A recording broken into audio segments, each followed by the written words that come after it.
अस्सलाम वालेकुम नाज़रीन, मैं हूं इशफाक मुगल और इस वक्त मैं हूं बार्सिलोना में। और आज बार्सिलोना में दो ही टॉपिक जो है वो डिस्कस हो रहे हैं और दो मुख्तलिफ कम्युनिटी के दरमियान हो रहे हैं। एक जो है वो अब इमिग्रेशन के हवाले से कि इन्फॉर्मा कहाँ से मिलेगा, फ़लाँ चीज़ कहाँ से मिलेगी, और वो जो टॉपिक है बुनियादी तौर पर जो यहाँ पर गैर मुल्की हैं उनके लिए है जो नए आए हुए हैं।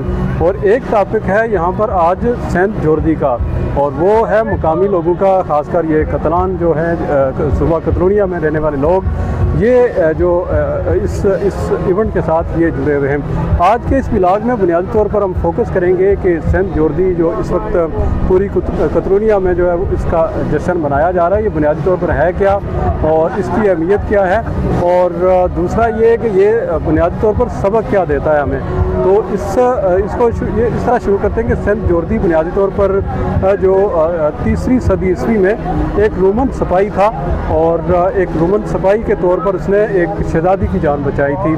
जिस तरह की यहाँ की रवायात हैं, उन रवायात के मुताबिक ये एक बादशाह था और उसका इलाका था, और उस इलाके में एक बड़ा हस्ता था, एक बहुत बड़ा हस्ता था जो पहले तो जानवरों को खा रहा था, और जानवरों को खाने के बाद जब जानवर वो ख़त्म हो गए तो फिर इंसानों को खाना शुरू हुआ।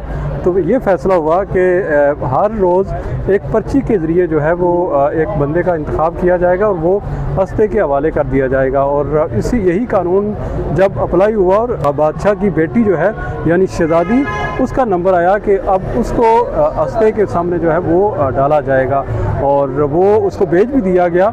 लेकिन कहा जाता है कि उस वक्त सेंट जो जॉर्दी हैं वो वहाँ आए और उन्होंने जो हस्ते से मुकाबला किया और हस्ते को ज़ख्मी हालत में उसको पकड़ लिया, और शहज़ादी और उस हस्ते को लेकर, जिसको ड्रैगन भी कहा जाता है, और ड्रैगन एक एंटीवायरस, कंप्यूटर में एक एंटीवायरस का नाम भी है, उस ड्रैगन को वो लेकर चले गए उस गांव में, और उन्होंने कहा कि अगर आप लोग नेकी का काम करेंगे तो इस हस्ते को मार दिया जाएगा, उसके बाद किसी की जान जो है वो नहीं जाएगी। तो इस बुनियाद पर जो है वो लोगों ने कहा कि ठीक है, हम नेक काम करेंगे, और उस वक्त जो है वो उसको उस हस्ते को मार दिया गया। और ये रवायात है, ये रवायत है। इसका इसी तरह का एक वाक़या है जिस तरह हमारे कल्चर में हीर रांझा है, ये भी यहाँ का एक वाक़या है। तो उसके बाद कहा यह जाता है कि इस इवेंट में दो बुनियादी तौर पर जो है वो इसके सबक हैं। एक तो ये कि जब उस हस्ते को मारा गया और जब वो खून ज़मीन पर गिरा तो उससे ये गुलाब पैदा हुआ, और ये गुलाब यानी ये वाक़या दो तरह के सबक देता है। एक ये मोहब्बत का और दूसरा इल्म का, और इस दो ये जो सबक हैं इसके लिए जो है वो तबादला होता है 23 अप्रैल को हर साल यहाँ पर, या तो खिताब दी जाती है या फिर फूल दिया जाता है। और आप ये फूल अपने ख़ानदान के किसी फ़र्द को भी दे सकते हैं, अपने दोस्त को भी दे सकते हैं, और अमूमन जो यहाँ पर रवायत है वो ख़ातून को हमेशा जो है वो एक गुलाब दिया जाता है, जबकि जो मर्द को दिया जाता है वो किताब दी जाती है। लेकिन अब ये इसमें ज़रा तब्दीली आई है कि ज़रूरी नहीं है कि बुक जो है वो सिर्फ मर्द को दी जाए, औरत को न दी जाए।